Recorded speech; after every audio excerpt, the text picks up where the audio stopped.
Bom, boa noite a todos, né? Então, obrigada por vocês participarem do novo round de palestras aí do professor César, né? Agradeço mais uma vez algumas pessoas que estão aí, ficaram até ontem às 22 e pouquinho com a Carol. Não sei se a Carol tá aí, não vi, não a vi. Então, assim, gente, mais uma vez, né? O César tá aí para a gente melhorar a nossa parte técnica, se atualizar nessa área, tá bom? Não vou me estender muito, não. E assim, gente, por favor, que nem o de ontem, que foi super legal. Então, podem fazer as perguntas pelo chat, quem tiver dúvida, ou quem tiver vergonha, não tem problema, não precisa ficar abrindo as câmeras, que eu sei que tem muita gente, né? Às vezes a gente não conhece tanta gente. Então, por favor, não fique com dúvida. Eu acho que a pior coisa que existe é a gente ver uma palestra, não tirar dúvida e aí ficar por aí, tá bom? Então, por favor, César, pode começar. Primeiramente, boa noite a todos, né? É uma honra, uma satisfação enorme estar aqui e a gente ter a confiança do hospital em meu nome para poder passar essa atualização técnica para todos vocês. Então, satisfação, gratidão imensurável aí para poder estar aqui hoje, discutindo isso. Pessoal, então a proposta da nossa discussão de hoje é falar sobre um pouco do manejo do cardiopata descompensado, né, do edema pulmonar cardiogênico. Até o título da palestra ficou edema pulmonar cardiogênico, mas a gente até mudei o nome da apresentação, que é o manejo do cardiopata descompensado, que nós vamos ver que nem todos os pacientes descompensados na parte cardiológica são edemas pulmonares, alguns vão ser piores que o edema pulmonar, vai ser o que a gente chama de choque cardiogênico, que do ponto de vista clínico ele é pior que o edema cardiogênico. A gente vai saber que tem um pouquinho de diferença entre os dois em relação à caracterização hemodinâmica desse paciente. E o mais interessante de tudo é realmente o que a doutora Pamela colocou.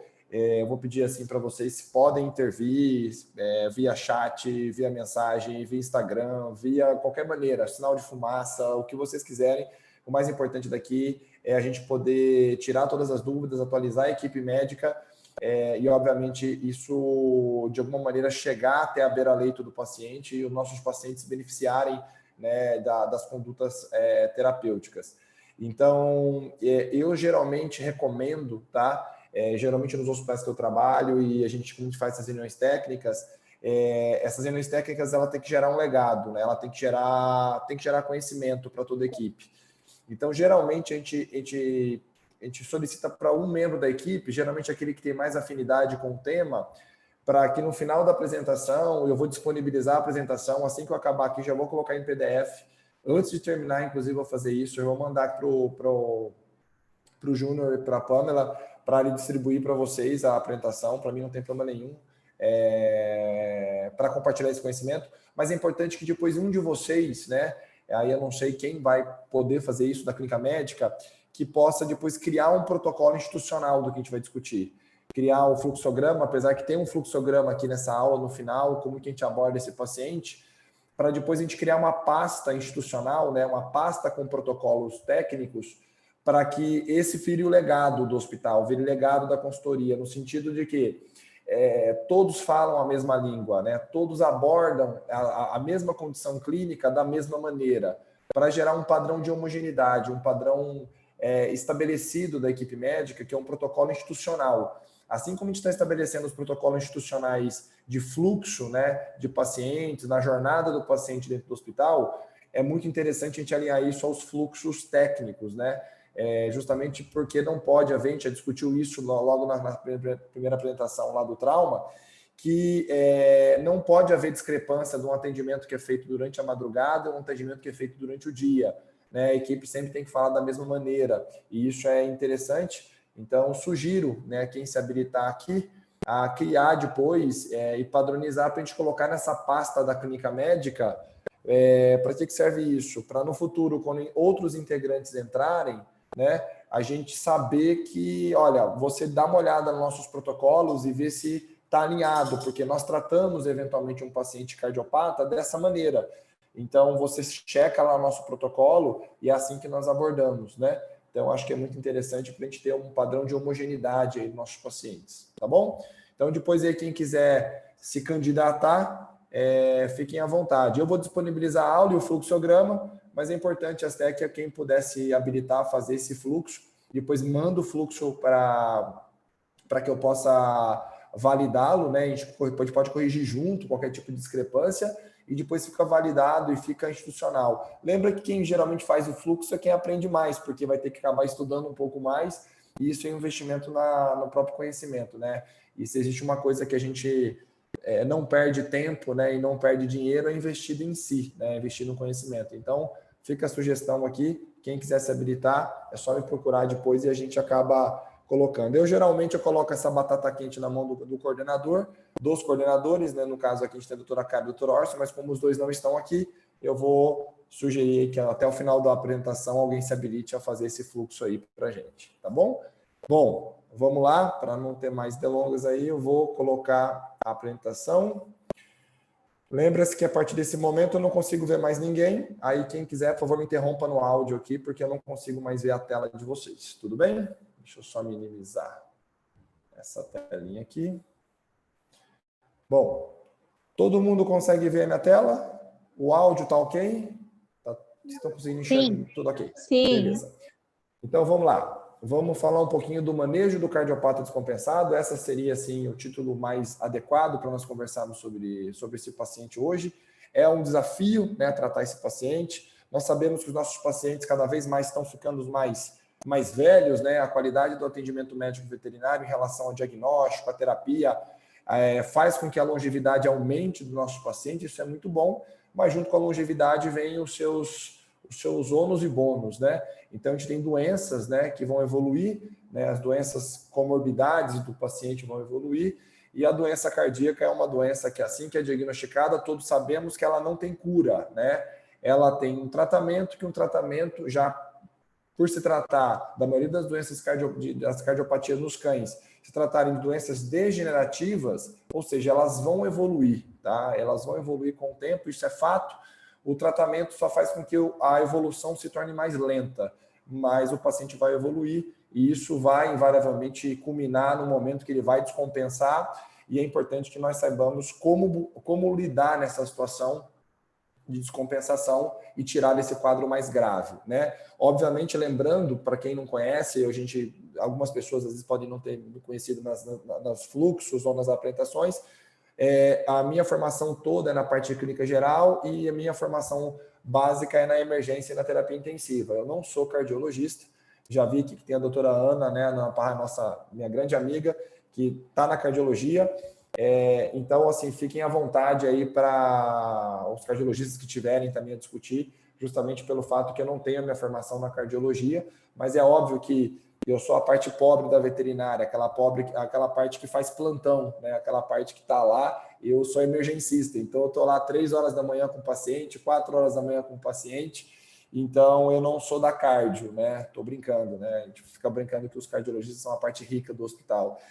Justamente pelo fato que eles não atendem 3 horas da manhã, mas é importante que nós da emergência, nós da clínica médica, consigamos estabilizar esse paciente para depois dar sequência na cardiologia, já que obviamente a gente trabalha sempre com uma equipe multidisciplinar, linkando, né, clínica médica, emergência, terapia intensiva, cardiologia e outras especialidades, e é isso que torna o hospital muito forte, isso que torna a segurança para o nosso paciente. Lembrando que os pacientes que foram apresentados nessa apresentação, elas tiveram, né, a sua veiculação de imagens autorizadas pelas suas famílias e seus tutores. Bom, da onde vem o nosso briefing aí? Nós temos alguns protocolos, alguns guidelines já publicados, bem estabelecidos, tá? Já publicados na literatura, temos consensos também, né? O mais famoso, sem dúvida nenhuma, é o ACVIM, né? O ACVIM, né, que vem aí das doenças degenerativas, né, de válvula mitral, né? Nós temos aí as atualizações, tem uma atualização agora de 2019, temos também cardiomiopatia em gatos, publicado no ano passado, né? Temos também alteração voltada às cardiopatias dilatadas nos Dormans Pitches em 2017, e temos outros, mas os mais importantes são esses, e obviamente a gente vai focar nesse manejo desse cardiopata mais voltado para o cão, tá?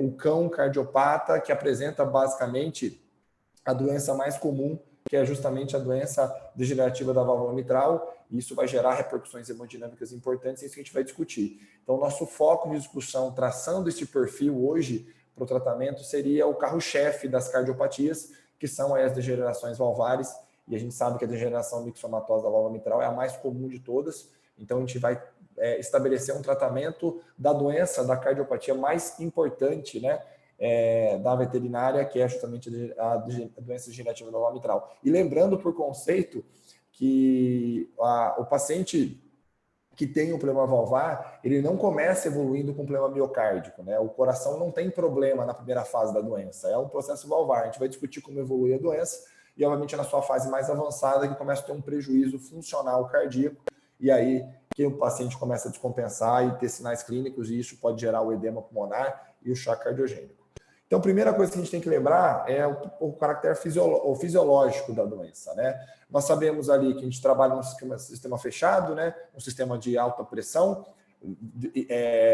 do leito arterial. Então, tem um sistema do leito arterial, que é um sistema que ele trabalha com baixo volume e alta pressão, e em contrapartida eu tenho o leito venoso, que ele trabalha com alto volume, entretanto uma baixa pressão. E no meio do sistema eu tenho o coração, e ele faz justamente essa troca, né? Ele capacita o volume do leito venoso, pressuriza esse sangue e coloca o sangue no leito arterial sob pressão. E é justamente essa diferença de pressão da saída do leito arterial e na chegada do leito venoso, essa diferença, quanto maior essa diferença, maior é o fluxo sanguíneo e, consequentemente, maior a entrega de oxigênio para as células e, consequentemente, melhor o metabolismo, melhor a perfusão desses órgãos, desses tecidos.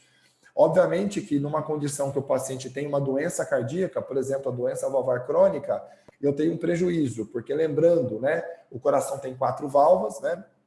Eu tenho aí do lado esquerdo a válvula mitral e a válvula semilunar aórtica, do lado direito eu tenho a válvula tricúspide e a válvula semilunar pulmonar, e nós sabemos que nas entradas das veias nós não temos válvulas, né? As entradas, elas entram, né? O sangue entra no coração através do fluxo, através da gravidade. São duas variáveis que fazem com que o sangue retorne ao coração. Não há válvula que separe isso.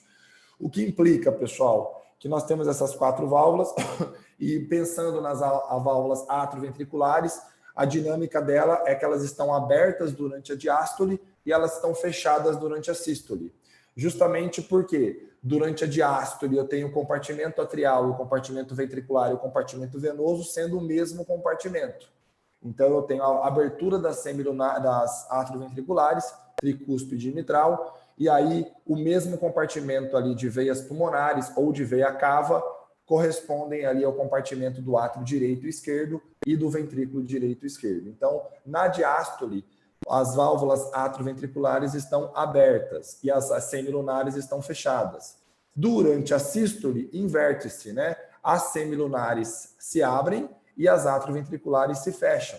O grande problema é que quando o paciente apresenta uma doença valvar crônica, e principalmente na válvula mitral, na sístole essa válvula deve estar fechada. Por quê? Na sístole eu tenho que ter a contração ventricular empurrando o sangue todo na saída do ventrículo esquerdo, na saída da aorta, né? O problema é que se essa válvula se encontra ligeiramente aberta porque ela está degenerada, ela vai permitir o refluxo do ventrículo esquerdo durante a sístole para o átrio esquerdo. O grande problema é que durante a sístole ventricular já está acontecendo de forma passiva a entrada do sangue que está vindo lá do pulmão, né, via veias pulmonares. O grande problema é que na hora que eu deixo essa válvula que não se fecha totalmente, eu começo o quê? A ter refluxo para o átrio esquerdo. E esse refluxo para o átrio esquerdo começa a aumentar a pressão nesse átrio esquerdo com o tempo. E além do mais, além de eu começar a colocar mais pressão nesse átrio esquerdo, a quantidade de sangue que deveria sair pela aorta é menor, porque uma parte agora sai pela aorta e a outra parte ela tem um refluxo para o átrio esquerdo. Isso faz com que a quantidade, quanto pior a degeneração dessa válvula, menor a quantidade de sangue que sai pela aorta e maior a quantidade de sangue que vai para o átrio esquerdo. Isso gera um paradoxo que eu sei que, no final das contas, quanto maior a degeneração mitral, maior vai ser o impacto no débito cardíaco. A ponto do quê? Quer dizer que se a válvula começar a degenerar cada vez mais refluxo para o átrio, menos para a aorta. Isso vai impactar em quê? Diminuição da quantidade de sangue que sai do coração, que a gente conhece como débito cardíaco, tá? O grande problema é que a diminuição desse débito cardíaco vai ativar um sistema compensatório para manter o débito cardíaco. E como que a gente mantém esse débito cardíaco? O mecanismo compensatório é a ativação de alguns mecanismos, né? Principalmente o primeiro é a ativação do sistema nervoso simpático, que tem como principal objetivo manter o fluxo nas áreas vitais. Então, uma vez que eu tenho a diminuição do débito cardíaco oriundo de uma quantidade menor de sangue que está saindo pela aorta, porque há um refluxo para o átrio, então não sai todo o volume de sangue que deveria sair para a aorta, porque um pouco tem refluxo para o átrio, o sistema nervoso entende isso, aumenta a resistência vascular sistêmica e aumenta a frequência cardíaca, justamente para manter o débito cardíaco. Em contrapartida, a diminuição desse débito cardíaco, a diminuição da quantidade de sangue que sai do coração, ela é captada lá nas células justaglomerulares do rim. Né? Uma vez que eu tenho ali na mácula densa uma quantidade de células que detectam essa diminuição do fluxo sanguíneo renal e ativam o que a gente chama de RAS, né? Os americanos adoram falar a palavra RAS, né? Que nada mais é que a sigla em inglês do sistema renina-angiotensina-aldosterona. E o objetivo principal desse sistema, pessoal, é aumentar a volemia através da liberação de aldosterona, a liberação de ADH, e justamente com a utilização da angiotensina 2 aumentar a resistência vascular sistêmica. O grande problema é que esse sistema renina-angiotensina-aldosterona, ele foi concebido para ser ativado quando a razão do débito cardíaco é a diminuição do volume absoluto do paciente. Leia-se, quando o paciente perde sangue, o paciente tem uma hemorragia, o paciente toma um tiro, o paciente é mordido, o paciente tem um trauma, ou o paciente rompe algum órgão, a quantidade de sangue cai porque está tendo hemorragia. Essa quantidade de sangue, obviamente, sendo perdida, também é captada essa diminuição de fluxo renal, e aí o rim ativa esse sistema para captar mais volume. Então, esse mecanismo de ativação do sistema renina-angiotensina-aldosterona, ele foi concebido para quem perde volume. O grande problema do cardiopata é que ele não perdeu volume. É que o volume está sendo redistribuído para uma outra área, porque o coração, que deveria bombear o sangue todo para a aorta, agora uma parte do sangue tem refluxo para o átrio. Ou seja, ele não sai, não chega no rim e, obviamente, o corpo entende, né? O rim entende que o paciente está sangrando. Só que o paciente não sangra, o paciente não está perdendo volume. Então, qual é o mecanismo compensatório? O volume não foi perdido. Aí eu ativo um mecanismo para recrutar volume. O que acontece? O paciente cada vez mais vai ficando com mais volume circulante, porque o corpo entende que está perdendo volume, só que não está. E numa situação dessa, o volume é recaptado. Lembrar que a aldosterona aumenta, né, a recaptação do sódio, principalmente no túbulo renal, no túbulo contorcido proximal. Ele abre, né, os canais fotovoltaicos de sódio, então o sódio volta para o plasma e, obviamente, junto com a volta do sódio, a água volta junto. E lá no túbulo contorcido distal, o ADH funciona justamente bloqueando, né, a liberação da água, fazendo que o paciente retenha ali, abrindo os canais de aquaporina e retendo mais água, justamente para aumentar a volemia. Então, a gente sabe que, nesse contexto geral, a volemia do paciente vai começar a subir, porque ele vai começar a ter mais volume circulante. E, além de ativar ali, os sistemas simpáticos, o sistema renina-angiotensina-aldosterona, o ADH, né, a liberação do ADH, eu também tenho a liberação de citocinas, né? Isso pode gerar realmente um processo de inflamação sistêmica, uma lesão endotelial, uma lesão miocárdica. Lembrar que a doença cardíaca é uma doença inflamatória, né? Então, coloca o paciente do ponto de vista inflamado, assim como quase todas as outras doenças de comorbidade. Diabetes, câncer, doença renal são doenças inflamatórias e acabam desbalanceando a resposta inflamatória do paciente, tornando o paciente inflamado sistemicamente, e isso pode gerar repercussões futuras importantes para esse paciente. Então, de maneira geral, quando o primeiro remodelamento, a gente pode entender, o primeiro remodelamento que vai acontecer no coração é um remodelamento à pressão, né? O que é esse remodelamento à pressão? A pressão que deveria estar toda na aorta, agora ela tem uma pressão de refluxo para o átrio. O grande problema, pessoal, é que o átrio ele não foi feito para trabalhar sobre altas pressões. Por que ele não foi feito? Porque o átrio trabalha com sangue venoso. E o sangue venoso, eu já disse a vocês, é um sangue que está com alto volume, porém com baixa pressão. Então, o átrio ele tem que ter as mesmas pressões das veias. E uma vez que há refluxo do ventrículo para o átrio durante a sístole, o átrio começa a trabalhar com pressões que ele não está acostumado.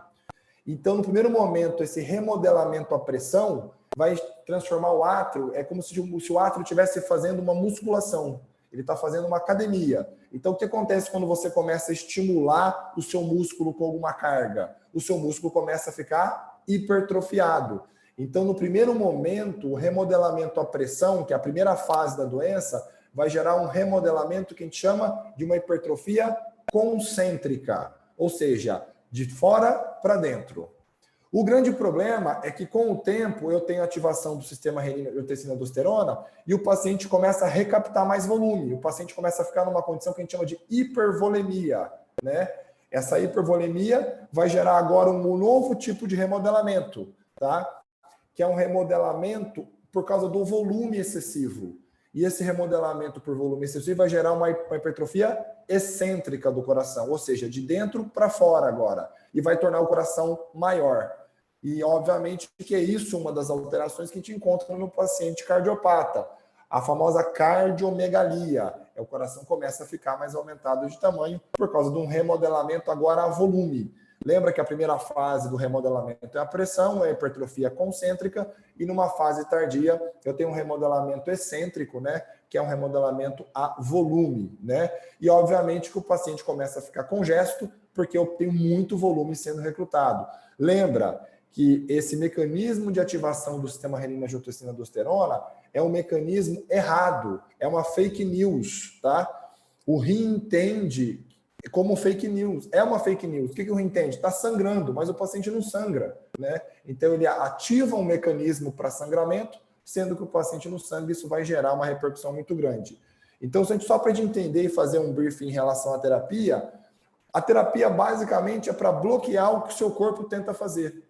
Então, a linha de tratamento é justamente bloqueando o que o seu corpo erroneamente tenta entender que é uma hipovolemia. E não é hipovolemia. Então, o que a gente faz de tratamento base? A gente utiliza o pimobendan, que tem efeito unidilatador, a gente usa inibidor de ECA, que é justamente essa enzima conversora de angiotensina 1 e angiotensina 2. Nós podemos trabalhar com outros tipos de medicações que agem nessa cadeia de angiotensina também. E, obviamente, nós entramos com diuréticos, justamente para aumentar a quantidade de água sendo liberada, justamente porque o paciente está retendo muita água em decorrência do sistema renina-angiotensina-aldosterona. Lembrando que, então, o tratamento é visando bloquear o que o seu corpo tenta fazer, o que o corpo do cão e o corpo do gato tenta fazer quando ele tem uma insuficiência cardíaca desse momento. E, obviamente, quando esse remodelamento chega em níveis que eu tenho remodelamento concêntrico e excêntrico e o aumento da congestão, é nesse momento, na fase mais tardia da doença mixomatosa da válvula mitral, que eu tenho a famosa insuficiência cardíaca congestiva. É uma fase mais avançada, que aí vai vir toda a sintomatologia, inclusive com as descompensações respiratórias, cardiorrespiratórias graves.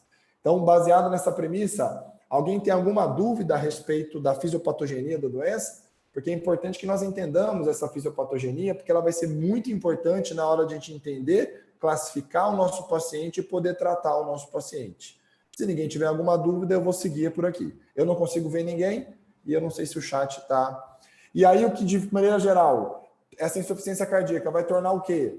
Como o coração, que é quem tem que fazer a troca de um sistema, numa condição fisiológica, num sistema de alto volume e baixa pressão, que é o leito venoso, ele pressuriza esse sangue a um leito que tem baixo volume, entretanto alta pressão. Quando o coração começa a ficar com problema, ele não faz essa troca.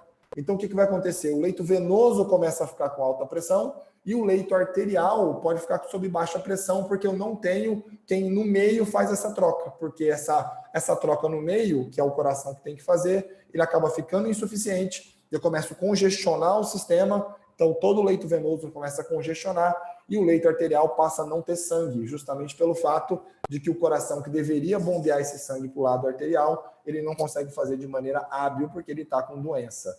Então, obviamente, é isso que vai ser o fruto aí da evolução da doença da cardiopatia. Obviamente que nós temos que entender, né, que para o diagnóstico da doença cardíaca, obviamente que eu preciso do ecodopplercardiograma, o próprio Akvin deixa muito claro isso. E eu sempre coloco esse slide justamente para entender que doença cardíaca não se tem diagnóstico por eletrocardiograma, tá? O eletrocardiograma ele é adjuvante, lembra que o eletrocardiograma te diagnostica mais arritmias cardíacas, então o eletrocardiograma ele vai ser um coadjuvante para diagnosticar esse tipo de condição. O sopro também ele vai ser, o exame físico vai ser coadjuvante, mas para nós classificarmos a doença cardíaca de acordo com o Akvin, colocar no consenso e direcionar o tratamento de acordo com a sua classe de classificação, a classificação da doença, eu preciso, obviamente, do ecodopplercardiograma, é um exame imprescindível para ser solicitado. Bom, então vamos lá. Então, baseado nessa prerrogativa de fisiologia, né, de fisiopatogenia, o que nós podemos ter no nosso paciente que pode gerar clínica para o nosso paciente? Então, nós sabemos que o paciente que tem aí sinais de congestão, nós sabemos o motivo da congestão, é a ativação do sistema renina-angiotensina-aldosterona, a ativação do ADH, que faz com que o paciente retenha mais líquido. E, obviamente, essa congestão vai ser traduzida em alguns sinais clínicos. Entre eles, o paciente pode aumentar o estertor pulmonar, porque ele está congesto no leito pulmonar. Lembrar que se eu aumento muito a pressão venosa, obviamente que eu aumento a pressão hidrostática, e a pressão hidrostática aumentada faz com que o líquido, em vez de ficar dentro do vaso, saia para fora do vaso. E quando eu falo sair fora do vaso, estou falando do interstício e do interstício para dentro da célula. E o grande problema é que, como eu estou fazendo de uma congestão retrógrada, eu tenho que entender que se o problema é na mitral, da mitral eu tenho o átrio esquerdo, do átrio esquerdo eu tenho as veias pulmonares, das veias pulmonares eu tenho o leito vascular pulmonar. Então o sangue vai começar a ter estase nesse leito. E obviamente que na hora que ele tem essa estase, começa a ficar congestionado, ele aumenta a pressão hidrostática, começa a ter edema intersticial. E aí começa a extravasar líquido para o interstício. E ali, pessoal, no pulmão, eu tenho uma característica interessante. Eu tenho o que a gente chama de barreira alvéolo capilar. Eu tenho uma unidade funcional pulmonar, representada pelo alvéolo, e uma unidade funcional perfusional, que é representada pelo capilar pulmonar. Então, eu tenho um alvéolo para um capilar. O grande problema é que entre o alvéolo e o capilar eu tenho um interstício, que é um espaço praticamente virtual. O grande problema é que o processo de congestão leva o quê? O edema do interstício. Então, agora, eu tenho um alvéolo que deveria estar colado ao capilar, agora, entre o alvéolo e o capilar, eu tenho líquido. Por quê? Acumulou líquido do aumento da pressão hidrostática, oriundo da congestão lá do coração. E aí, pensando numa analogia interessante em relação à solubilidade do oxigênio, a solubilidade do oxigênio no meio líquido é baixíssima. Só para vocês terem uma ideia, a solubilidade do oxigênio no meio líquido é de 0,003. Tá? Isso é muito baixo, ou seja, aonde tem líquido, o oxigênio não entra. Fato.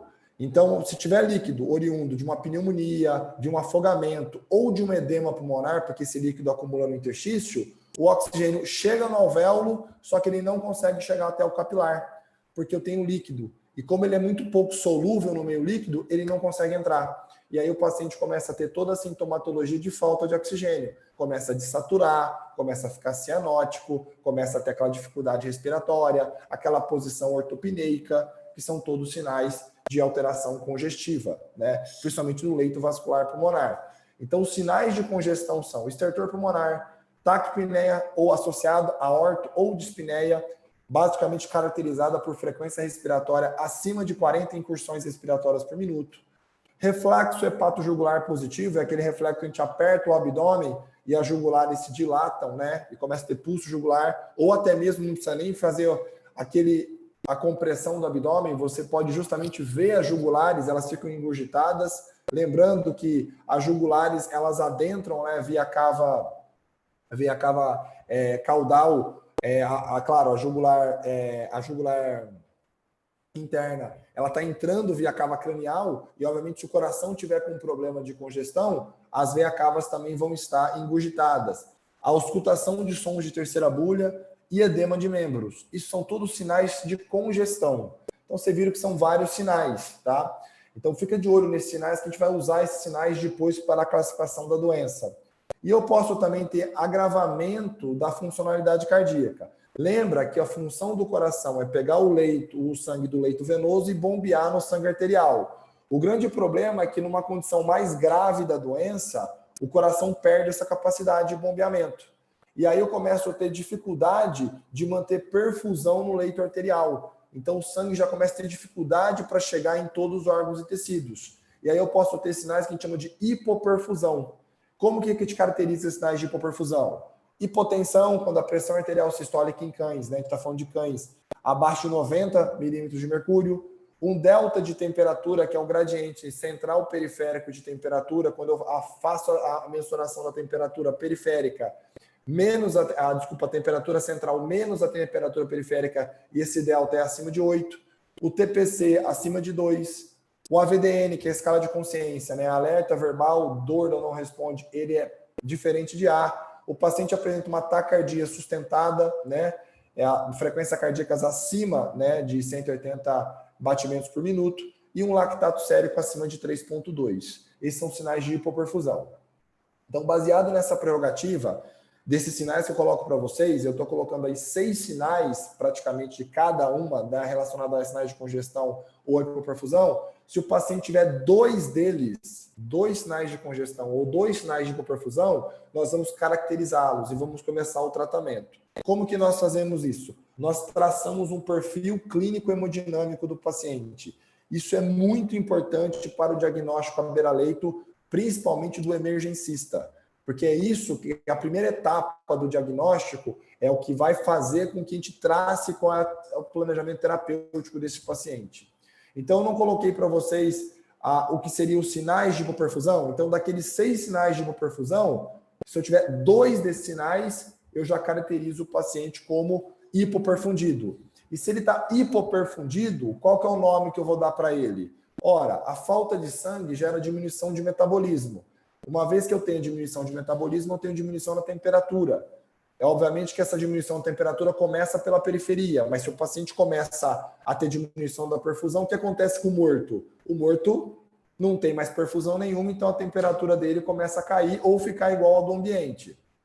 Então, toda vez que eu tiver sinais de hipoperfusão, eu caracterizo e denomino esse paciente, se ele tiver sinais de hipoperfusão, caracterizado por 2 sinais daqueles que a gente falou, eu caracterizo e o paciente é chamado de frio, tá? Se o paciente não... Pois não? Alguém quer falar? Tem conversas intelectuais. Oi? Que a vida deixe a conversa fluir. Andresa, Alguém está com... Fechar o Andresa, o microfone. áudio está ligado. César, já aproveitando já o tempo aqui, tem 2 perguntas aqui no chat. O Bruno Duarte perguntou, nesse caso de congestão, não coloca o PET no oxigênio? Qual melhor a se fazer? Calma, a gente vai falar de terapia ainda. Eu vou falar, vai colocar no oxigênio sim. Eu vou explicar do oxigênio sim. Ele está congesto, ele vai precisar de oxigênio sim. O congesto, eu não estou falando, por exemplo, é que o oxigênio vai ter dificuldade para entrar.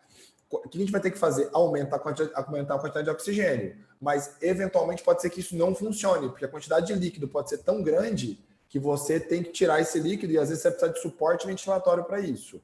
Mas eu vou falar de terapia e o oxigênio vai ser empregado para quase todos os pacientes cardiopatas aí. O oxigênio tem que ser feito.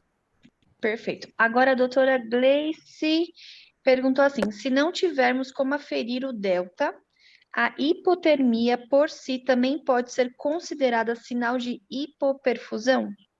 Sem dúvida, só que a hipotermia central, né, ela é muito mais tardia, né?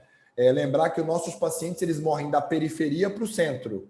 Então, se eu buscar na periferia sinais de hipoperfusão caracterizado pela diminuição da temperatura periférica, é muito mais precoce do que eu esperar uma hipotermia central. A hipotermia central, ela é mais tardia e ela é mais grave. Então, é por isso que pode ser caracterizado, sem dúvida, é um sinal de hipoperfusão muito mais grave e vai gerar muito mais mortalidade.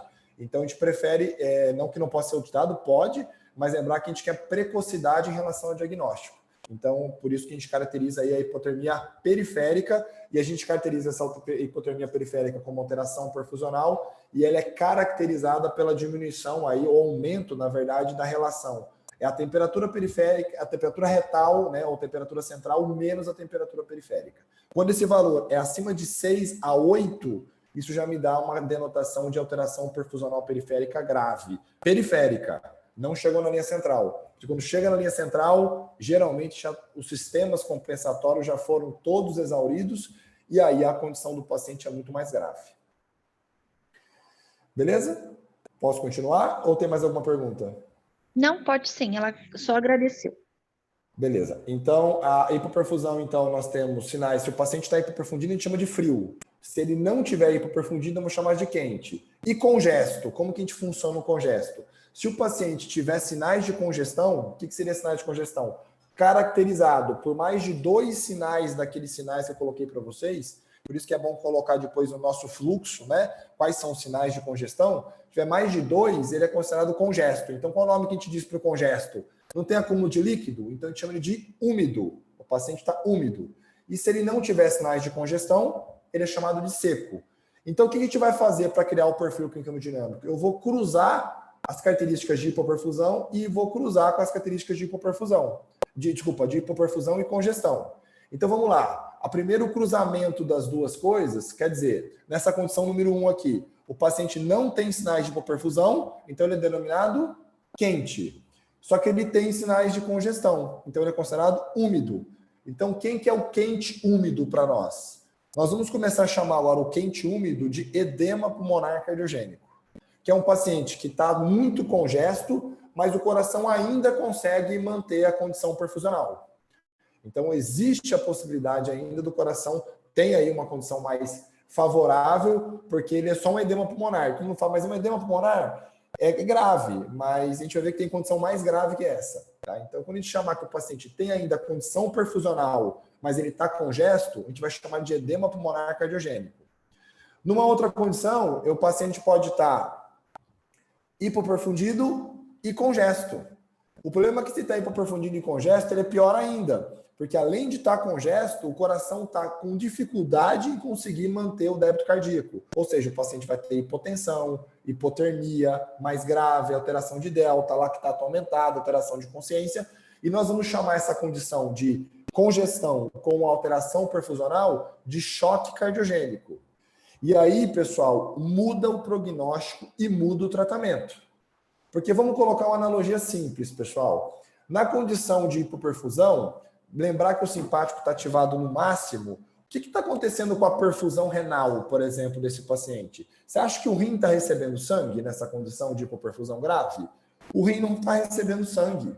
Quem está recebendo sangue nessa condição mais grave hipoperfusional? O paciente que está frio. Quem está recebendo sangue é só cérebro, coração e pulmões, para manter a vida. Tudo que não é linha central, aí eu posso dizer tudo que não é linha central. Quem que não é linha central? Cérebro, sistema nervoso central, coração e pulmões. Tudo que é diferente dessas 3 estruturas é considerado periferia. E o rim é considerado periferia. O que implica isso, pessoal? Olha uma diferença importante na classificação e na terapêutica. O que a terapia mais indicada, o que a gente faz de terapia mais indicada para um paciente que chega congesto de origem cardiológica? É o diurético, concorda? O problema é que o diurético que a gente mais usa é a furosemida. E a furosemida age aonde? Na alça de Henle. A alça de Henle, pessoal, ela está depois do glomérulo. Ou seja, eu necessito que essa medicação passe pelo glomérulo. Só que para passar no glomérulo, ela tem que estar com perfusão renal. O problema é que esse paciente não está com perfusão renal. E se ele não está com perfusão renal, a furosemida não chega onde ela deve agir. Então, a furosemida não funciona nesse paciente. Então, vocês têm que tomar cuidado, porque nesse contexto, é aquele paciente que dá uma tonelada de furosemida e ele não responde. Aí você fala, e tem um outro paciente que nós damos furosemida e ele responde. Qual que é a diferença dos dois?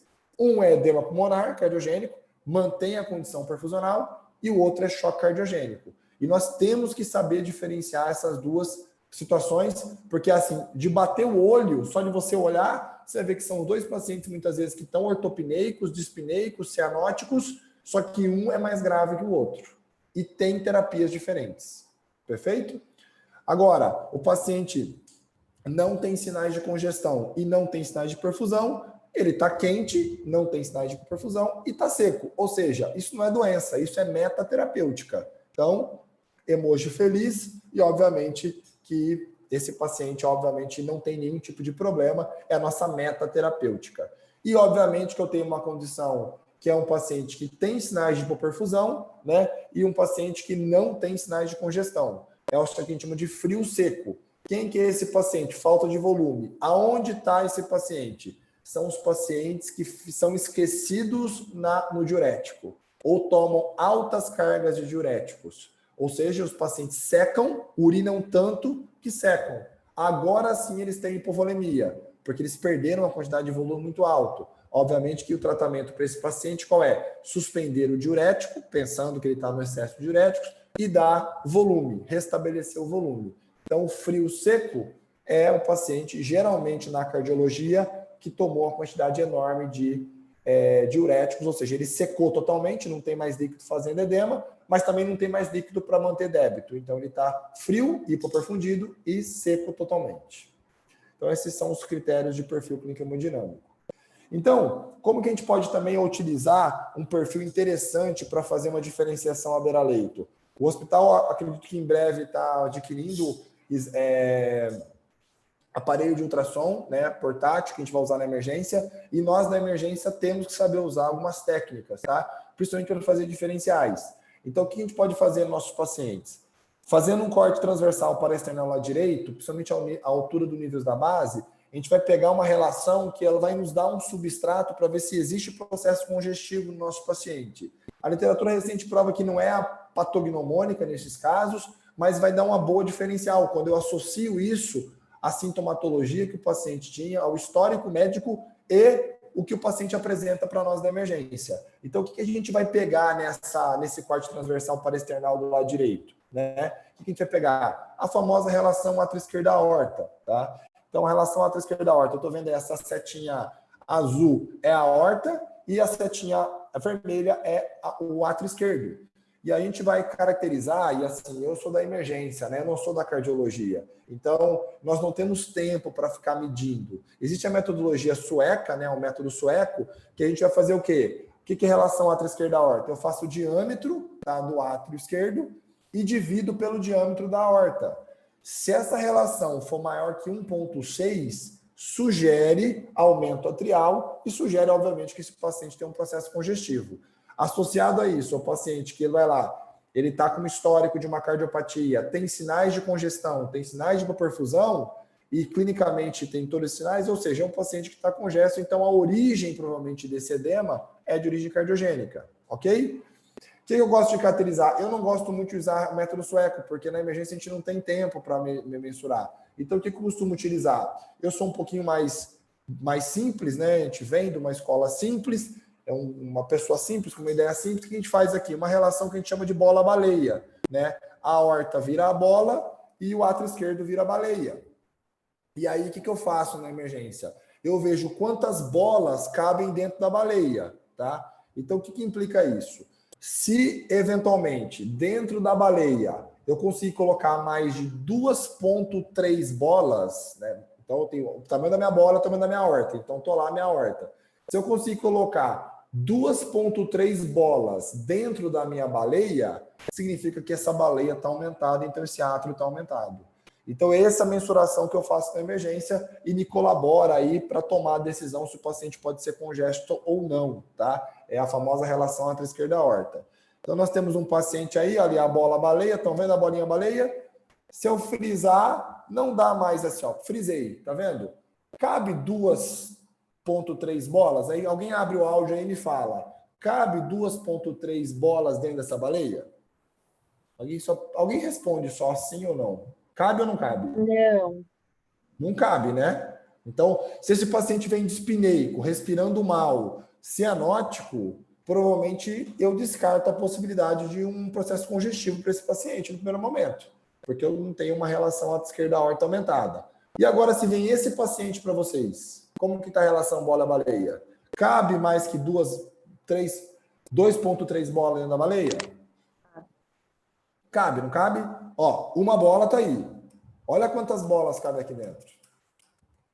Cabe mais de 2,3 bolas. Ou seja, é um paciente que chegar na plano emergência com quadro de dispneia, ortopneia, sinais congestivos, sinais de hipoperfusão, e tenha se achado ultrassonográfico, provavelmente há grande a chance de você atribuir isso a um processo congestivo de origem cardiológica. Então, provavelmente o paciente deve estar ou um perfil clínico quente úmido, né, que seria o edema pulmonar, ou um paciente frio úmido, vai depender dos sinais de congestão e os sinais de perfusão deste paciente.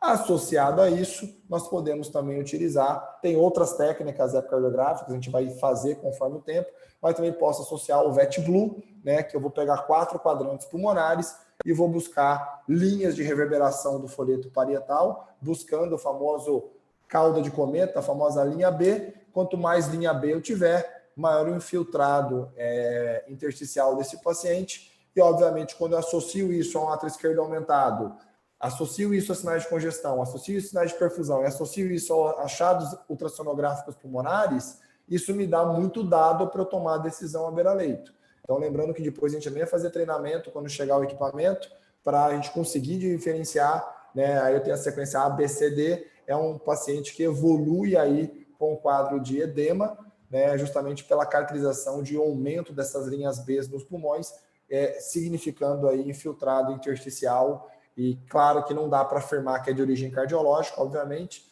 mas lembrar que a linha B ela é muito sensível, porém ela não é específica. Então, lembrar que qualquer tipo de doença que causa infiltrado causa a linha B. Então, câncer pode causar a linha B, câncer pulmonar, pneumonia, né, SARA e edema pulmonar cardiogênico. Aí a gente tem que aliar o contexto do paciente e os sinais clínicos que ele apresenta também, tá? E um detalhe importante dentro do nosso paciente é saber fazer um diferencial da dispneia relacionada à parte respiratória, uma broncopatia, e de uma broncopneumopatia e de uma cardiopatia, tá? Então, aqui, é difícil, às vezes, o primeiro diferencial, porque os dois pacientes se apresentam ortopneicos, apresentam cianóticos, apresentam de respirando com dificuldade, mas um detalhe importante que eu vou colocar para vocês aqui é vocês olharem para a frequência cardíaca, tá? Os broncopatas, de maneira sistemática, de maneira geral, não é todos os pacientes, mas a grande maioria deles, às vezes a broncopatia ou a pneumopatia, ela cursa com um incremento do tônus parasimpático do paciente. Então, às vezes o paciente broncopata tende na emergência a não ter frequências cardíacas tão aumentadas. E às vezes podem, inclusive, ter um incremento tão importante da estimulação parasimpática, que do estímulo vagal, que eles podem ter até arritmia sinusal respiratória. Por exemplo, dá uma olhada nesse paciente A, tá? É um paciente que se apresenta dispneico na emergência, mas olha que interessante, ele tem arritmia sinusal respiratória, né? Olha a frequência dele, né? Para um paciente considerado aí de mais ou menos uns 10 quilos, não seria interessante um paciente de 10 quilos fazendo edema pulmonar cardiogênico estar com 110 de frequência. Geralmente eu falei para vocês que o sistema simpático ativado no cardiopata aumenta a frequência cardíaca. E você vê que é um paciente chegando na emergência com 110 de frequência e vocês veem ali que tem uma arritmia sinusal. Você não vê ali, eu vou até voltar o vídeo para vocês. Vocês veem que eu tenho ali um ritmo. Olha, até a linha, se vocês olharem a linha, até a onda P, ela muda de amplitude. Isso é marcapasso migratório. Isso basicamente é uma caracterização muito importante de incremento parasimpático. E não é normal o cardiopata ter incremento parasimpático. O cardiopata tem incremento simpático na emergência. Quem tem mais incremento parasimpático é o broncopata. Então, isso me já assusta e já olho. Mas olha o paciente B. O paciente B também chega com uma condição clínica dispneica, mas olha como que está o eletro do paciente B. Com uma frequência aumentada, e ele apresenta um quadro de uma arritmia aí, né? O que nós vemos de interessante nesse eletrocardiograma? O que vocês conseguem ver ali de alteração importante de eletrocardiografia? E nós também vamos ter um módulo de emergência de eletrocardiografia, mas o que é o mais importante? A frequência está aumentada, mas o que a gente consegue ver? Vocês estão vendo a onda P ali? A onda P?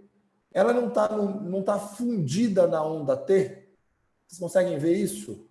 Alguém só fala sim ou não para ver, porque aula online é difícil, porque às vezes eu não sei se vocês estão olhando aí os lados. Tá vendo que a onda T está fundida, está junto com a onda T? Onda P e T juntas? Conseguem ver isso? Ah, quem conseguiu fazer isso? Porque não fui eu. Júnior, é você? Deve ser o Júnior. Ou algum espírito. Quem que está fazendo isso? Bom, deve ser algum espírito. Essa onda P em T é o que a gente chama de complexo Sou eu, atrial eu estava no prematuro. mudo aqui. Ah, beleza. Só que eu tô uma coordenação de bosta aqui, eu não tô conseguindo Mas beleza, botar no lugar certo. o primeiro círculo ficou perfeito. Então tá ótimo. Pode deixar nesse primeiro aí. Então essa onda P fundida na onda T é o que a gente chama de CAP, complexo atrial prematuro. Se eu tiver mais que 3 complexos atriais prematuros, eu chamo isso de taquicardia supraventricular, tá? E aí é uma característica importante do cardiopata. Muitos cardiopatas, pessoal, olha que interessante, ó, 2 elétrons aqui, ó, de cardiopata. Eles apresentam às vezes taque supra. E ataque supra, pessoal, para ver 2 frequências aumentadas, né? Uma frequência aí de 280, outra frequência de 270, né? 220. O que a gente vê? Ataque supra, pessoal, é um ataque que não é ventricular, e é um ataque, geralmente, ataque supra, ela está associada ao aumento do processo congestivo atrial. A congestão atrial importante leva ao evento de ataque supra. Ou seja, no primeiro momento, pessoal, não se deve tratar ataque supraventricular, deve-se tratar o processo congestivo, porque a partir do momento que começa a tratar o processo congestivo, há grande chance do processo de ataque supraventricular automaticamente ser convertido num ritmo sinusal, tá? Então isso vai acontecer, né? Isso vai um ritmo com uma frequência um pouco menor, então não se preocupem muito na emergência com esse tipo de ritmo, a não ser que seja um ritmo ventricular. Mas nesses casos é um ritmo atrial e é um complexo atrial prematuro sustentado, isso gerando uma taquicardia supraventricular. Então, preocupe-se em tratar a congestão nesse contexto e não necessariamente a alteração eletrocardiográfica. Bom, chegando em tratamento, então, quem que é o paciente... Peraí, 2 segundos.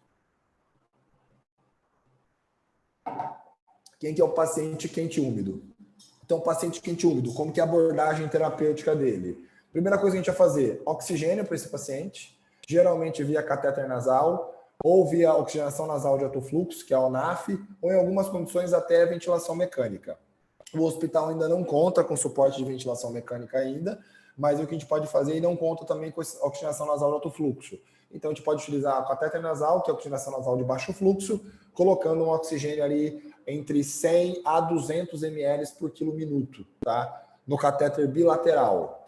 Se o paciente não permitir a manipulação, nós geralmente sedamos esses pacientes. A sedação de escolha, a cepromazina, lembra que ele é quente úmido, ele não tem alteração perfusional importante, ele só está congesto.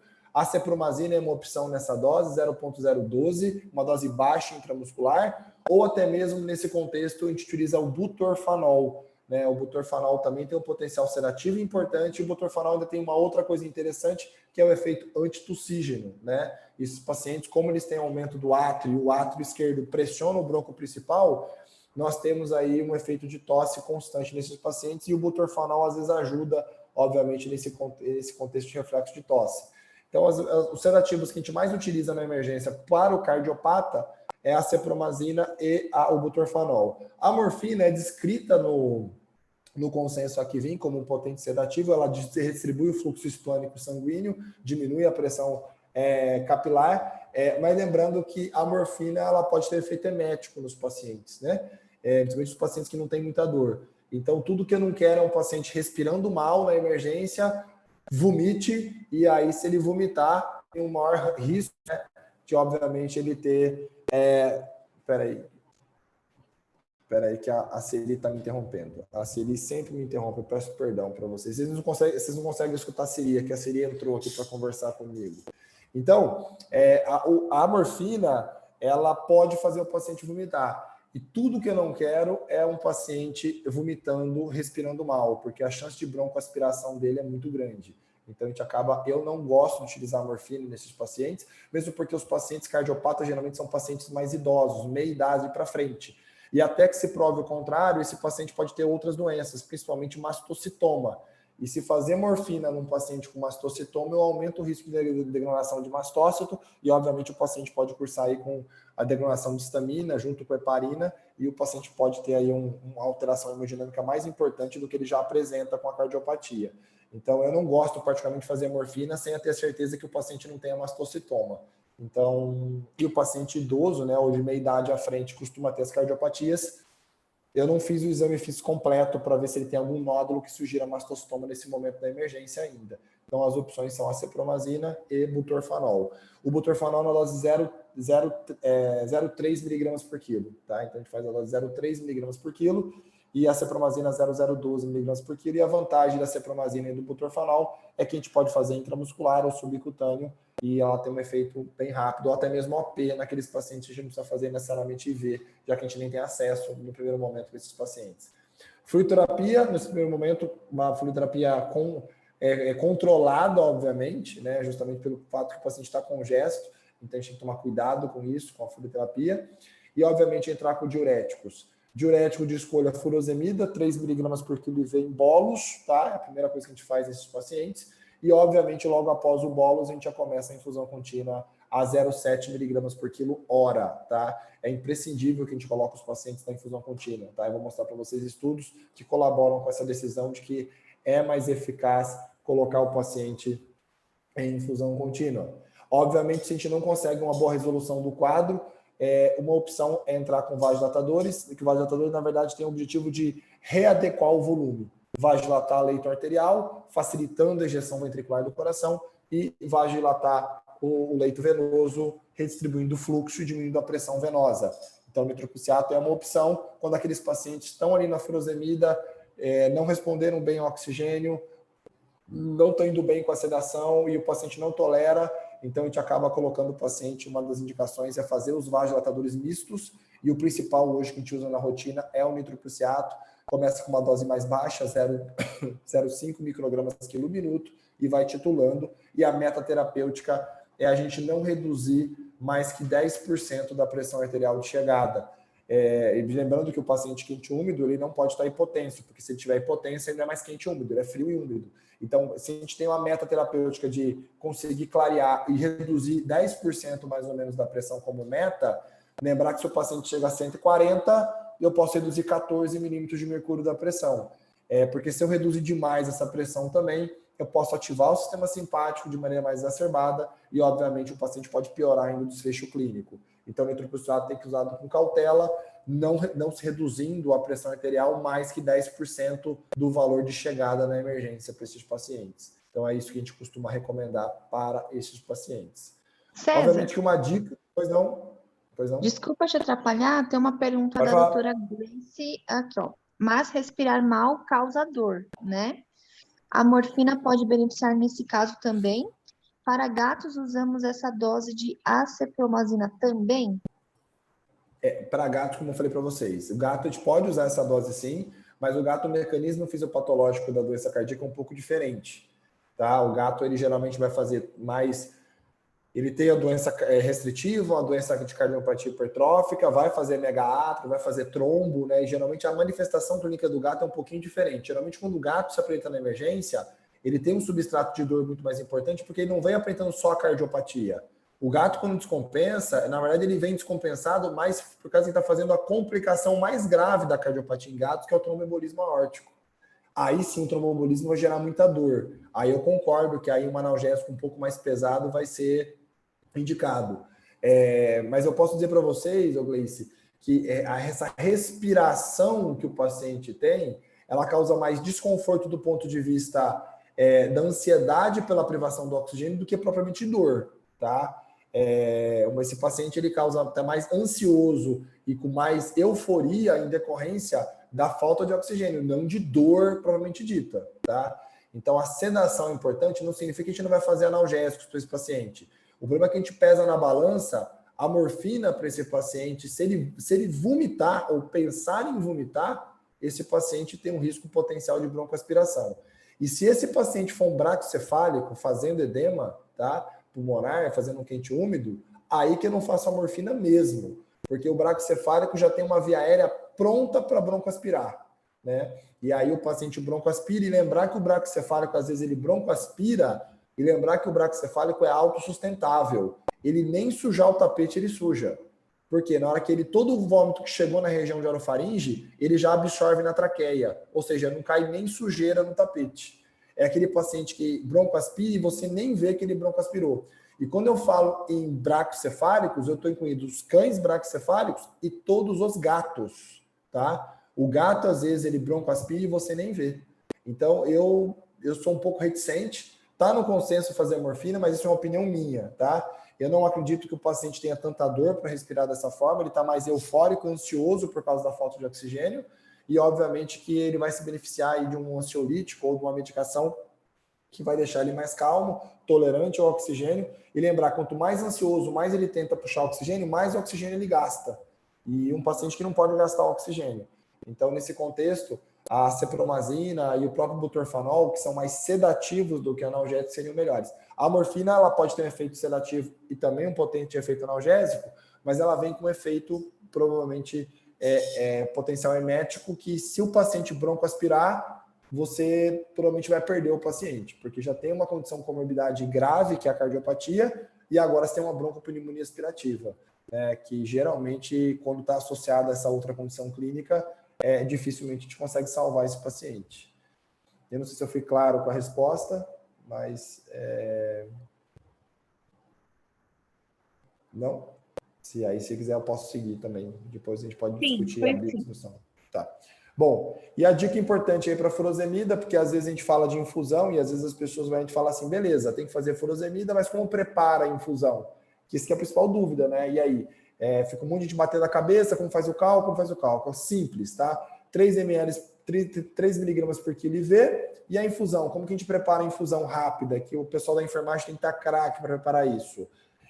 Pegar uma ampola de furosemida, uma ampola, a concentração da furosemida é 10 miligramas por ml, então uma ampola tem 2 ml, ela vai ter 20 miligramas, né? Então o que a gente faz? Mistura, né, esses 2 ml, né, que corresponde a 20 miligramas, em uma seringa, completa o volume para 18 ml de solução glicosada, 5%, ou solução salina, a 0,9, perfeito? E eu vou ter, obviamente, dessa concentração, é só colocar na bomba de seringa 0,7 ml quilo hora. Por quê? Se eu tenho 20 miligramas e completei para 20 ml, eu tenho 1 miligrama por ml. Se a dose é 0,7 miligramas por quilo, agora se a dose é 0,7 ml por quilo hora. Por que a gente gosta de fazer essa dose? Porque é econômica, porque eu estou usando uma ampola de furosemida só, porque se você for pegar as diluições que é feita lá na farmácia, lá na enfermagem da medicina humana, são 5 a 10 ampolas de furosemida no frasco de fluido.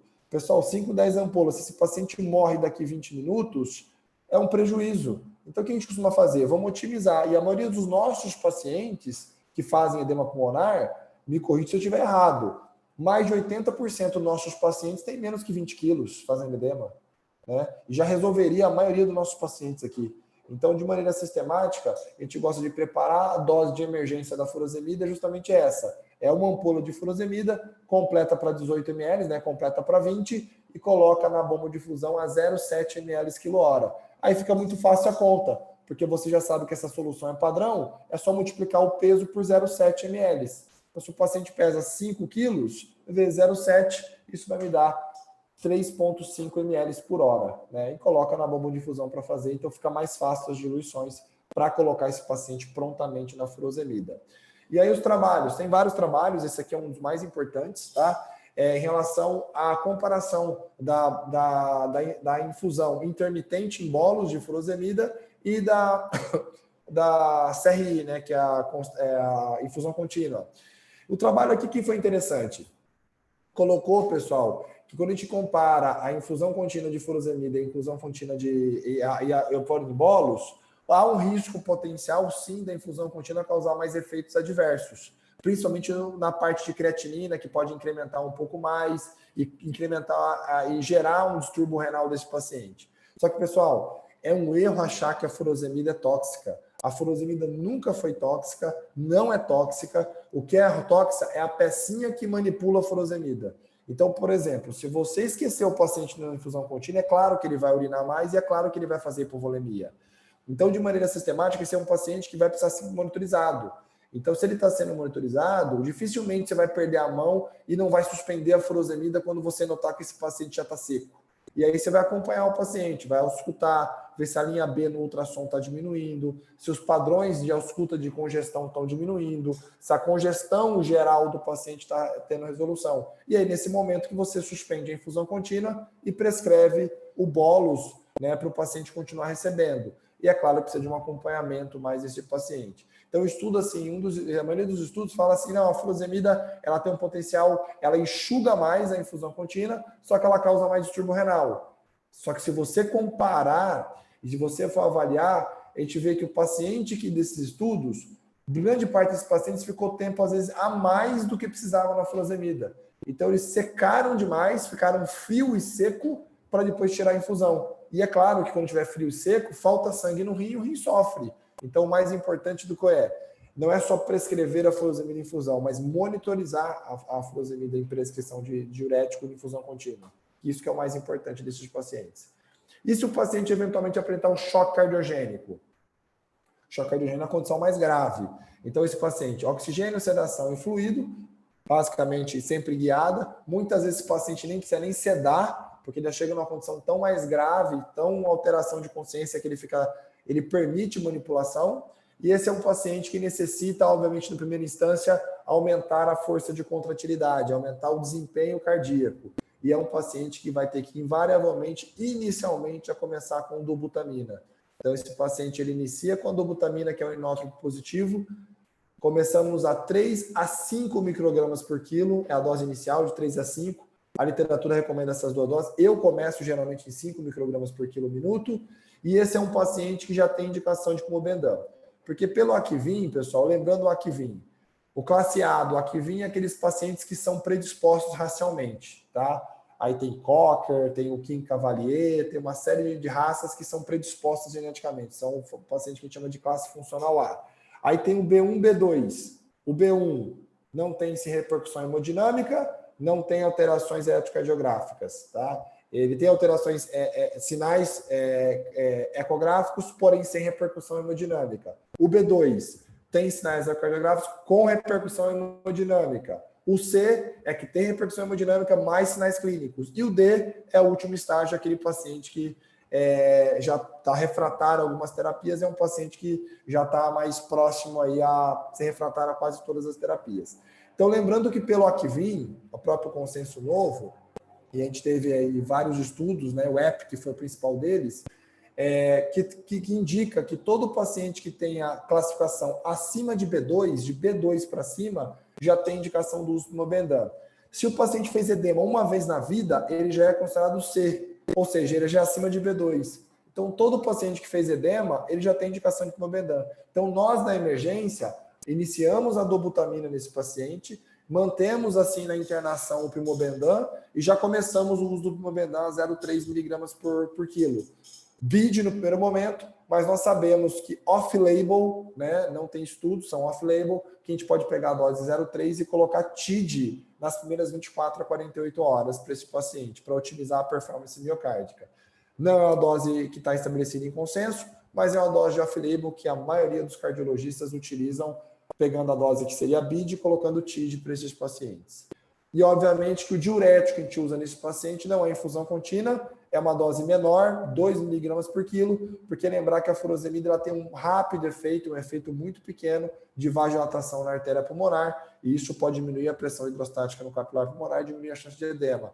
Então, a furosemida tem mais o efeito de dilatação na artéria pulmonar do que provavelmente efeito diurético. E a gente não coloca esse paciente na infusão contínua, porque não tem indicação. Porque esse paciente está frio.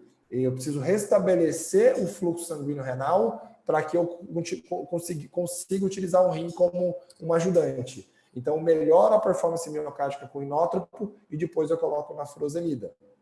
Então, é diferente o tratamento. Vocês viram que o choque cardiogênico, a gente faz a furosemida na dose mais baixa e não coloca em infusão. E no edema pulmonar, o paciente recebe uma dose mais alta e vai para a infusão contínua.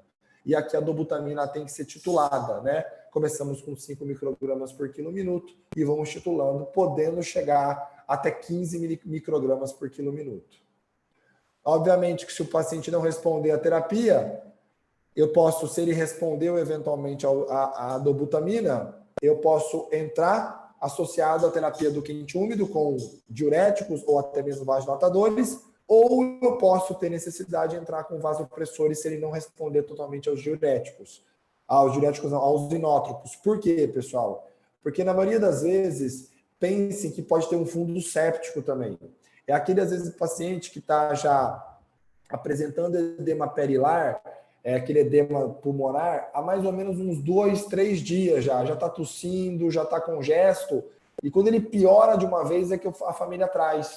O grande problema quando ele traz esse edema perilar, que é esse líquido que acumula próximo na região hilar do pulmão, ela pode eventualmente ser um foco de infecção. E às vezes o paciente chega na emergência com sinais clássicos de doença cardíaca, só que ele também pode ter um foco infeccioso, ele pode ter uma pneumonia associada. E se tiver um foco infeccioso, essa pneumonia pode evoluir para um quadro séptico. Então é um paciente que tem choque cardiogênico e tem sepse ao mesmo tempo. Então fiquem de olho que aquele paciente que não responde muito bem a inótropos, não responde muito bem à terapia de otimização miocárdica, você vai ter que entrar com vasopressor e coloque no seu diferencial nesse momento que o paciente também pode ter um foco de infecção, pode ter um foco séptico e com certeza ele vai precisar de inótropos, dobutamina e norepinefrina e nesse contexto, obviamente, a mortalidade desse paciente vai disparar e sem dúvida nenhuma é um paciente que necessita de cuidados em ambiente de terapia intensiva.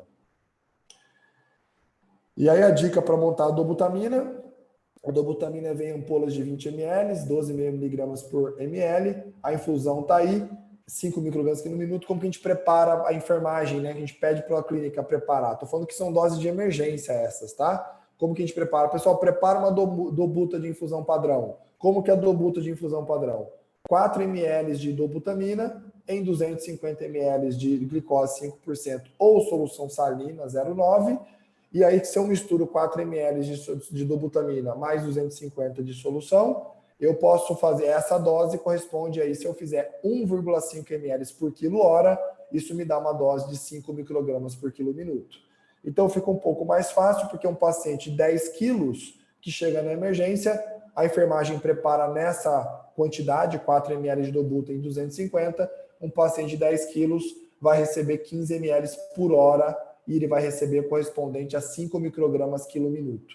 Então a dose já padronizada, já calculada, fica mais fácil o cálculo e o mais rápido o preparo dessa medicação à beira-leito para o paciente ser o mais rápido possível, já está sob infusão da dobutamina. Então, o fluxo geral de perfil clínico hemodinâmico está aí, né? O quente e úmido, o que nós fazemos, o frio e úmido, o que nós fazemos, o frio e seco, e o quente e seco nós não fazemos nada, porque é a nossa meta terapêutica. Perfeito? Esse fluxograma é importante que todos conheçam, né? Saibam definir quem é cada um deles e como que a gente trata esses pacientes. Obviamente que para a gente finalizar, o sucesso é reconhecer o nosso paciente, né? Diferenciar o cardiopata e o broncopata e traçar o perfil clínico hemodinâmico. E, obviamente, nós temos que estar habilitados a fazer a ecografia de emergência, que isso ajuda bastante. E, sem dúvida nenhuma, esse é um paciente que vai precisar, depois da estabilização inicial, de uma consulta e uma avaliação completa da cardiologia, do setor de cardiologia, para que aí sim o cardiologista ajuste as doses e solicite aí o acompanhamento médico desse paciente, já que esse paciente, nós sabemos, ele não tem cura, ele tem tratamento e vai ter que ser acompanhado durante toda a vida. Perfeito, pessoal? Então, a priori, o que eu tinha para discutir de cardiopata descompensado era isso. O tempo, eu acredito que eu tenho estourado um pouquinho. Então, aí fica aí o meu e-mail, né, minhas redes sociais, né, e eu vou, depois já vou fazer agora, até hoje à noite eu vou fazer, colocar essa aula em PDF e já vou disparar essa aula para vocês, para que todos tenham acesso a essa aula.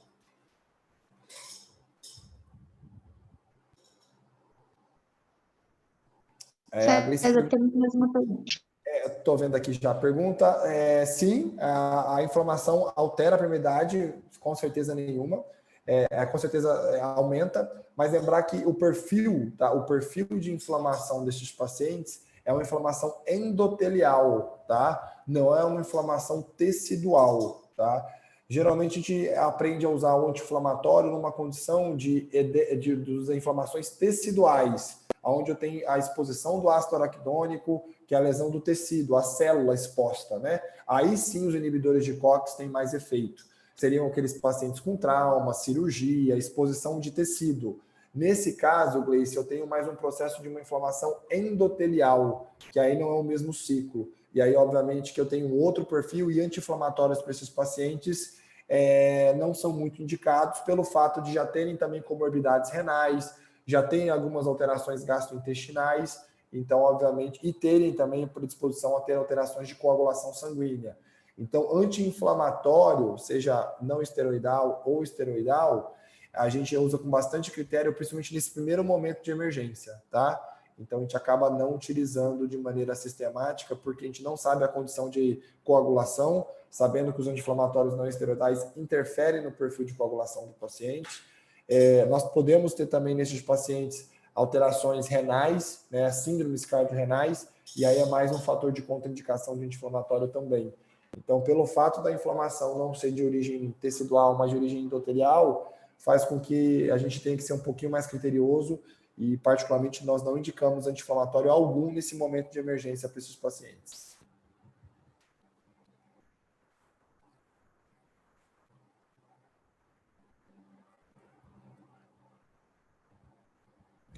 Quem mais?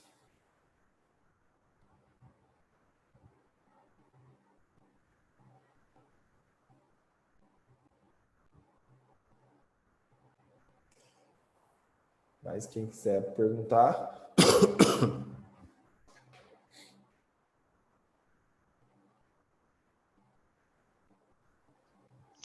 O pessoal tá tímido, César. Mas podem perguntar aqui, ó. Pode. Aqui, ó. Tem mais também, né? Assim, sim, ele tem mais, pode ter essas alterações, mas eu não sei se isso no edema cardiogênico pode agravar a liberação de histamina. Não tenho essa informação, Gleice. Eu não tenho se pelo fato de ter mais isso pode ter alterações. Eu te juro mesmo. Eu não sei se isso tem relação, eu não consigo te responder porque eu não sei essa pergunta. Eu não sei se no edema pulmonar pode ser agravado nessa espécie pela liberação de histamina. Eu acredito que não, tá? Eu acredito que não, porque nesse processo o edema no cardiogênico, ele é de origem de aumento de pressão hidrostática, né? Não de alteração de permeabilidade vascular. É claro que se tiver um processo aí de uma pneumopatia associada, sim. Mas lembrar que a fisiopatogenia do edema no edema pulmonar cardiogênico é o aumento de pressão hidrostática, tá? Já o edema formado por edema não cardiogênico, eu tenho outros fatores de edema não cardiogênico. Por exemplo, no broncopata, eu tenho um edema por esforço, tá? O paciente tem esforço respiratório, aí ele pode evoluir para um quadro de edema, por esforço. E aí, realmente, se ele tiver esforço respiratório e for um broncopata e tiver uma evolução aguda, eu posso, inclusive, caracterizar ele como SARA, tá? Que é síndrome de angústia respiratória aguda. E lembrar que, para eu dar o diagnóstico de SARA, eu tenho alguns critérios, principalmente de evolução de tempo, né? Uma evolução a menos de 24 horas, isso é o consenso da veterinária, e eu tenho que descartar que não tem origem de congestão. Porque se o paciente tem edema pulmonar, eu não posso chamar de SARA, tá? Apesar de ter uma evolução aguda, né? Lembrar que eu não posso afirmar que ele tem SARA, porque na SARA eu tenho que descartar a possibilidade de ser cardiopata. Porque o edema pulmonar cardiogênico não é SARA, ele é edema pulmonar cardiogênico. E as pessoas às vezes confundem, né? O paciente está com SARA, mas se ele vem do edema pulmonar e tiver processo congestivo, eu não posso chamar de SARA. Porque um dos critérios da SARA é descartar que a origem da descompensação respiratória não é de origem cardiológica. Porque se for de origem cardiológica, não é SARA. Então, fiz um contexto mais de inflamação para você, mas não respondendo para você se essa histamina vai interferir no edema cardiogênico. Eu acredito que não, mas, obviamente, que teria que dar uma olhada nisso também.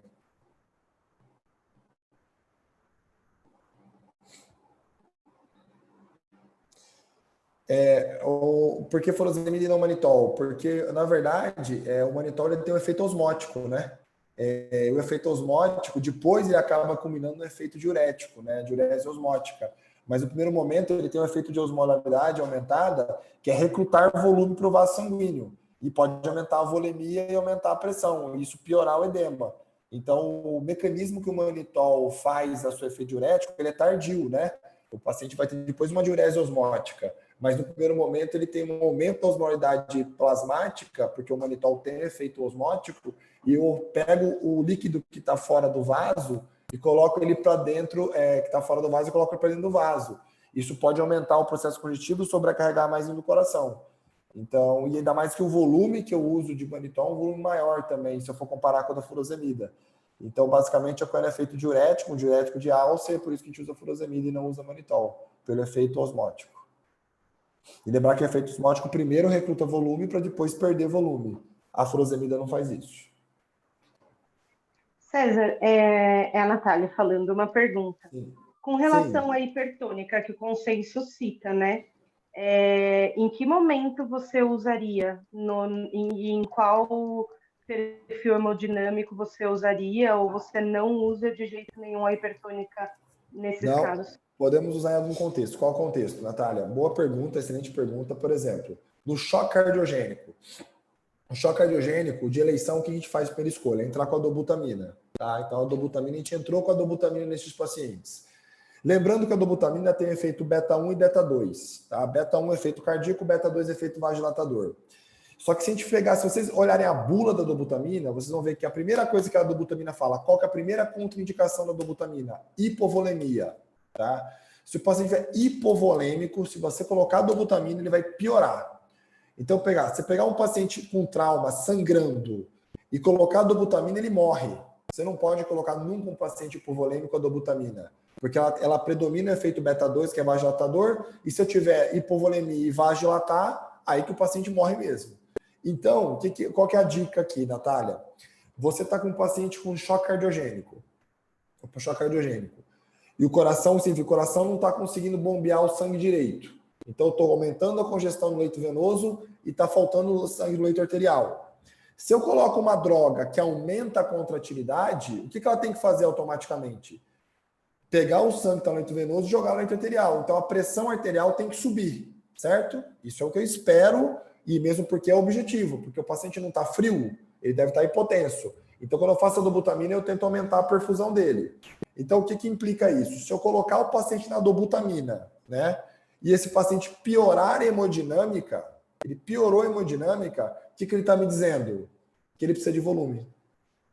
Porque a única condição que a dobutamina pioraria a hemodinâmica é na hipovolemia. Mas você fala, César, mas ele não está congesto? Eu falei que ele está com excesso de volume. Eu não sei se ele está naquela curva de Frankenstein, se ele chegou no limite dela. Às vezes ele aguenta um pouco de volume. E às vezes é um paciente que pode estar vomitando, é um paciente que pode estar feito muita urinária, ou um paciente que pode ter passado por um colega e ter feito uma quantidade um pouco maior de diuréticos. Então, não significa que o paciente não precisa de volume. Então, você tem duas estratégias nesse momento. Se você entrou com a dobuta e a pressão do paciente piorou, e você esperaria que ela aumentasse, é você suspender a dobutamina, aí você pode fazer duas condutas. A primeira seria uma prova de hipertônica, porque a hipertônica, o que você vai fazer? Você vai aumentar o volume do paciente, recrutando o volume dele mesmo, porque está dando uma concentração maior de sódio. Então, você pode utilizar a hipertônica, ou o que você pode fazer aqui nesse contexto é utilizar a dose baixa de norepinefrina, para ter efeito volumétrico, não efeito vasoconstritor.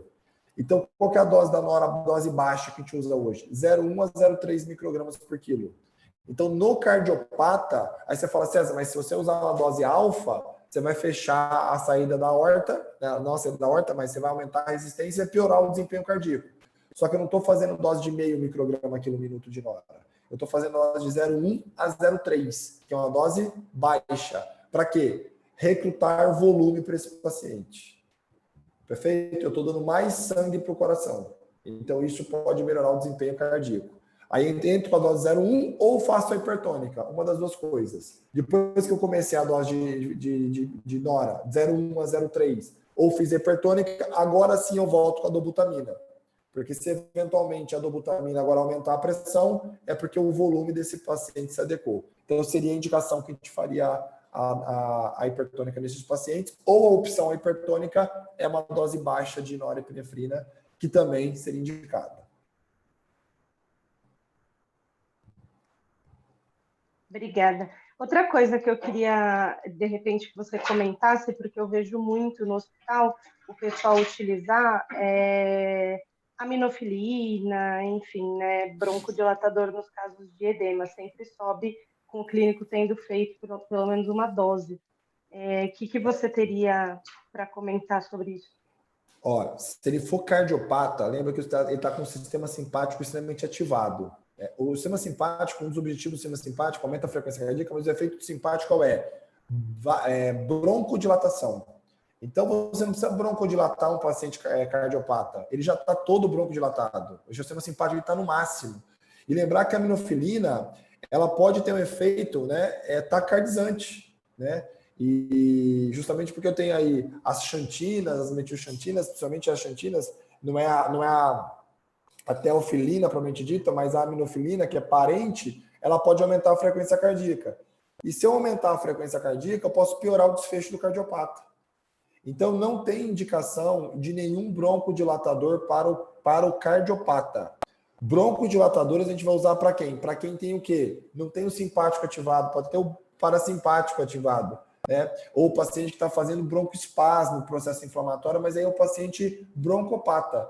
Aí o broncopata tem indicação de broncodilatadores. Agora, o cardiopata, nenhuma indicação, pelo contrário, ele tem contraindicação de broncodilatadores. Tá? Então, eu não utilizaria nenhum tipo de aminofilina. Aminofilina, eu sou totalmente contra o uso da aminofilina.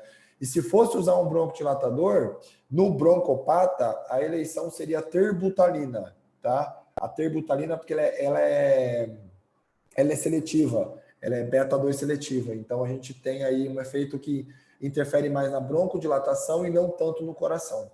A aminofilina não é tão seletiva assim, ela pode agir na frequência cardíaca e piorar o desfecho do cardiopata. Então, não tem indicação de aminofilina, tanto é que eu nem citei ela e não citei nenhum tipo de broncodilatador, porque não tem indicação. Perfeito, obrigada.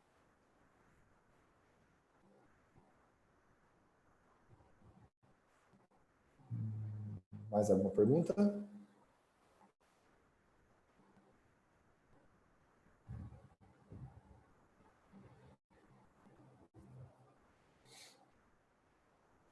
Bom, se vocês quiserem também depois, se tiverem dúvidas e não quiserem colocar aqui,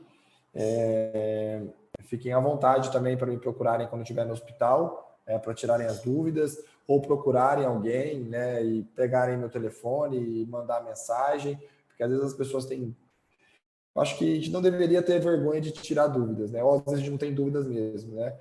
Porque lembrar que é uma equipe, né? E a equipe ela é feita para isso, para a gente poder compartilhar experiências.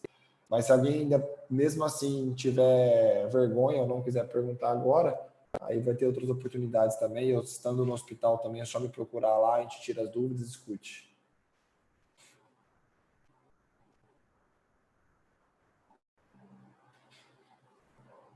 Beleza, pessoal?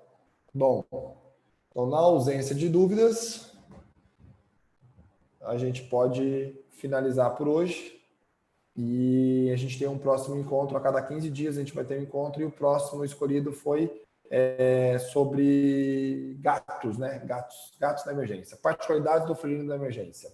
E aí eu sugiro que alguém aqui dessa turma, eu vou disponibilizar a aula e monte o fluxograma, né, de atendimento desse paciente, para que todos falem a mesma língua. Vocês viram assim que não tem segredo classificar o perfil clínico hemodinâmico, é só olhar a sintomatologia clínica do paciente. Claro que se tivesse a cereja do bolo, que é o eco, facilitaria um pouco mais a nossa vida, mas a gente vai ter em breve. Então, depois a gente vai fazer um treinamento de eco para todos os clínicos saberem fazer esse eco Doppler de emergência. Então, é isso. Então, acredito que se todo mundo conversar a mesma língua e tratar do mesmo jeito, pelo menos os pacientes vão subir para a internação já com um protocolo bem estabelecido, né?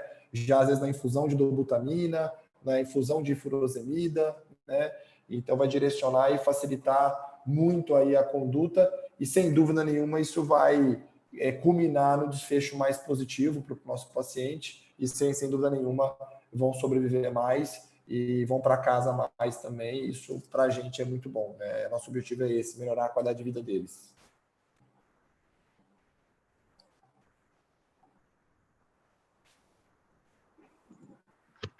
Mais alguém quer perguntar alguma coisa?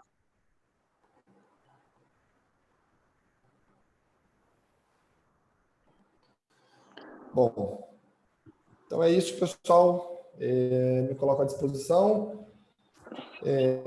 Para quem está de plantão, bom plantão. Para quem não está de plantão, bom descanso. E nós vamos nos falando e conversando. Eu estou totalmente à disposição. Vou fazer a conversão agora do PDF. Já estou mandando para o Júnior e para a Pamela. E aí podem distribuir. Já estou deixando aqui já totalmente liberado a apresentação para todos, né, para quem quiser. Só peço para alguém se candidate depois, né, e faça, por gentileza, esse fluxo final. Porque já está o fluxo pronto, né? Mas é pelo menos para escrever alguma coisa para a gente ter lá e deixar institucionalizado.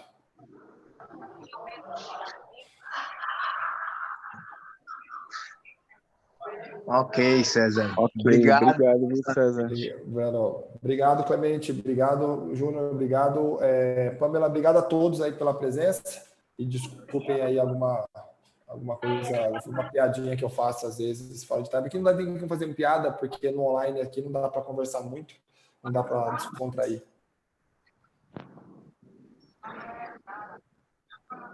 Obrigada, boa noite. Beleza? Boa noite a todos, pessoal. Fiquem com Deus. Obrigado, boa noite, Até mais. César. Tchau. Valeu.